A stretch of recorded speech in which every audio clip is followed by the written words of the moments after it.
زمانہ ٹھیک کب تھا جب کربلا کی سرزمین پر نیزے چلے تھے، تب بھی تو نبی کی اولاد سر کٹوا کر حق کی گواہی دے رہی تھی نا۔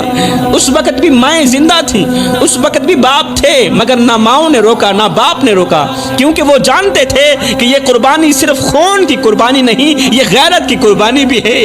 دل کے کانوں سے سنیے گا میری قوم کے نوجوانوں، جوانوں، کبھی بھی 5 موقعوں پر عبادت مت کرنا، ثواب کی جگہ گناہ ملے گا۔ پہلا موقع کبھی بھی بوڑھے باپ کو دکھ دے کر نماز نہ پڑھنا، بوڑھے باپ کی آنکھوں سے آنسو نکال کر نماز نہ پڑھنا، ثواب کی جگہ گناہ ملے گا۔ بوڑھے باپ کا دل توڑ کر تہجد میں آنکھیں نم نہ کرنا، ثواب کی جگہ گناہ ملے گا۔ بوڑھی ماں کو بے یار و مددگار چھوڑ کر عمرے کے سفر پر نکل جانا ایسا ہی ہے جیسے کسی کو مار کر اس کے جنازے میں شریک ہو جانا۔ خدارا میرے بھائیوں، بھائی بہن بیوی بچوں کا حق مار کر حج کرنے مت جانا، کیونکہ خانہ کعبہ کی دیواروں کو وہ سجدے قبول نہیں جو کسی مظلوم کے آنسوں سے تر ہوں، وہ سجدے بالکل بھی قبول نہیں۔ جس بھائی کا حق مار کر تم احرام باندھ رہے ہو، ارے وہ احرام کہاں ہے؟ وہ تو ظلم کی چادر ہے۔ آج کل میرے معاشرے کے نوجوان کہتے ہیں کہ عورت بے غیرت ہوتی ہے، اس لیے دھتکار دیا جاتا ہے، یہ بے حیا ہو گئی ہے، ہم دلہ پن پسند نہیں کرتے، ٹھکرا دیا جاتا ہے۔ میں کہتا ہوں اے نوجوانوں، عورت بے غیرت نہیں ہوتی، بلکہ وہ مرد بے غیرت ہوتا ہے جس کی وہ بہن بیٹی یا بیوی ہوتی ہے۔ عورت بے غیرت کہاں ہوتی ہے؟ اصل بے غیرتی تو یہ ہے کہ تم مرد ہو کر ایک عورت کی حفاظت نہ کر سکے۔ جب وہ ماں بن کر تمہاری گندگی صاف کرتی تھی تب تو وہ بے غیرت نہیں تھی، جب وہ بہن بن کر تمہارے کپڑے دھوتی تھی، تمہارے جوتے صاف کرتی تھی تب تو وہ بے غیرت نہیں تھی، جب وہ بیوی بن کر تمہارا غصہ، تمہاری چپ، تمہارا غرور سہتی ہے اس وقت بھی وہ تمہاری عزت ہوتی ہے، اور جب وہ تم سے اپنا حق مانگنے کے لیے آواز بلند کرتی ہے تو تمہیں اس کی غیرت یاد آ جاتی ہے۔ غیرت کا وزن عورت کے دوپٹے سے نہیں مرد کے کردار سے ناپا جاتا ہے، اور جب عورت بگڑ رہی تھی تو اس وقت مرد کہاں مر گیا تھا؟ جس نے وقت پر عورت کا ہاتھ نہیں تھاما تھا، جس نے وقت پر عورت کو سمجھایا نہیں تھا۔ ایمان سے بتاؤ، عورت کے ہاتھ میں موبائل کس نے دیا؟ عورت نے دیا؟ نہیں، مرد نے دیا۔ عورت کو با اختیار کس نے بنایا؟ عورت نے بنایا؟ نہیں، مرد نے بنایا۔ تم نے اسے موبائل تحفے میں دیا، اور جب اس نے اسی موبائل پر ناچنا شروع کیا تو تمہاری غیرت جاگ گئی۔ تم نے ہی اسے ماڈرن بننے کا مشورہ دیا کہ ماڈرن لڑکیاں ہمیں بہت زیادہ پسند ہیں، اور جب اس نے ماڈرن کا لباس پہنا تو تم نے کہا بے غیرت ہو گئی ہو، تم نے کہا بے حیا ہو گئی۔ اور نہ دانو، تم نے ہی تو اسے ناچنے کا مشورہ دیا تھا، تم نے ہی تو اسے پینٹ شرٹ پہننے کا مشورہ دیا تھا، تم نے ہی تو اسے ماڈرن بننے کا مشورہ دیا تھا۔ اگر عورت چپ چاپ تمہاری بات سہتی رہے تو وہ اچھی ہے، اور اگر کسی بات کا جواب دے دے تو تم کہتے ہو عورت بے ادب ہو گئی ہے۔ عورت جب تک برداشت کرتی ہے تب تک تم مرد کہلاتے ہو، اور جس دن وہ سوال کرتی ہے اس دن تمہاری غیرت جاگ جاتی ہے۔ دوسری طرف بڑے ہی افسوس کے ساتھ کہنا پڑ رہا ہے، آج کل کی لڑکی ماں باپ کی عزت کو مٹی میں روند کر کسی آوارہ لڑکے کے ساتھ پکنک پہ جا رہی ہے، ہوٹلوں پہ مل رہی ہے، تنہائی کو محبت سمجھ بیٹھی ہے۔ کسی راہ چلتے آوارے نے کہہ دیا تھا کہ تم بہت کیوٹ لگتی ہو، تم بہت اچھی لگتی ہو، اسے لگا کہ وہ شہزادہ ہے، وہ تو مجھ سے محبت کرنے والا، وہ تو عشق کرنے والا ہے، اس لیے تو وہ کہتا ہے کہ تم مجھے کیوٹ لگتی ہو، تم مجھے اچھی لگتی ہو۔ ماں باپ کی عزت کی دھجیاں اڑا کر اس آوارے کے پیچھے بھاگ نکلی۔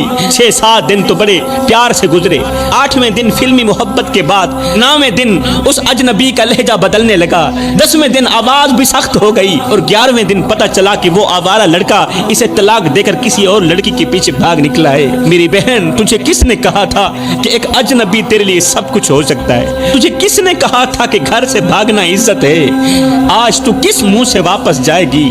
جس باپ نے اپنی جوانی تجھے پالتے ہوئے گزاری، جس ماں نے اپنی چادر میں تجھے چھپایا، آج تو ان ماں باپ کی عزت کو بازار میں لے گئی، انہی معاشرے میں کسی کو منہ دکھانے کے قابل نہ رکھا، اور آج جب وہ آوارہ لڑکا تجھے چھوڑ گیا، آج تو واپس اپنے ماں باپ کے گھر جا رہی ہے۔ ایمان سے بتا، آج بوڑھے ماں باپ کو منہ دکھاتے ہوئے تیری غیرت تجھے جینے دے گی؟ ہرگز نہیں جینے دے گی۔ تو گھر چھوڑ کر بھاگ گئی، مگر تو یہ بھول گئی کہ ماں باپ کا دروازہ بند ہو جائے تو دنیا کی ہر راہ تنگ ہو جاتی ہے۔ عزت والی بیٹیاں باپ کی پگڑی کو روند کر غیر کے پیچھے نہیں بھاگتی۔ وہ لڑکا جو دن میں تمہارے ساتھ محبت کرتا ہے، رات کو تمہاری تصویروں کو غیر محرم مردوں مردوں کو دکھاتا ہے، اپنے دوستوں کو دکھاتا ہے، وہ تم سے محبت نہیں کرتا، وہ تمہاری معصومیت کو بیچتا ہے۔ عزت والا دوپٹہ کسی مہنگے برانڈ سے نہیں ملتا، یہ تو ماں باپ کے سائے سے ملتا ہے۔ اور جو بیٹیاں اس دوپٹے کو سنبھال لیتی ہیں، رب ان کے قدموں تلے جنت بچھا دیتا ہے۔ حضرت سیدنا علی المرتضیٰ شیر خدا کرم اللہ وجہہ الکریم فرماتے ہیں ساری دنیا خوش رہتی ہے مگر یہ تین لوگ بڑے ہی پریشان رہتے ہیں۔ آخری بات میرا بیان ختم ہوا۔